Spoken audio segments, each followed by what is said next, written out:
Sa harap ng banta ng Super Typhoon Nando, sinamantala ng mga Dagupenyo ang maaliwalas pa ring panahon sa Dagupan City. Sa kabila nito, nananatili pa rin ang red alert status ng kanilang Provincial Disaster Risk Reduction and Management Office o PDRRMO para sa anumang banta. Nasa sentro ng balita si Ricky Kasipit ng Radyo Pilipinas, Dagupan.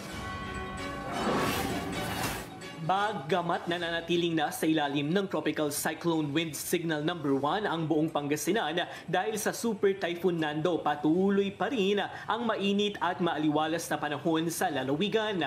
Sa Dagupan City, ilang residente ang sinamantala ang magandang panahon at nagtungo sa Tondaligan Beach Park para maligo at maglaro sa dalampasigan. Ayon kay Pia Flores, hepe ng Emergency Operations Unit ng Provincial Disaster Risk Reduction and Management Office, nananatili sa red alert status ang kanilang tanggapan upang matiyak ang mabilis na koordinasyon at pagtugon kung kinakailangan. Sa katunayan, ipinwesto na ang mga rescue equipment at team sa satellite offices ng PDRRMO sa iba't ibang bahagi ng probinsya. Nagpaalala rin ang PDRRMO sa mga mangingisda na huwag munang pumalaot hanggang sa ideklarang ligtas muli ang karagatan. Bukod dito, nagpapatuloy rin ang kanya-kanyang paghahanda ng mga local DRRMC sa lalawigan para matiyak ang kaligtasan ng lahat mula sa posibleng epekto ng Super Typhoon Nando.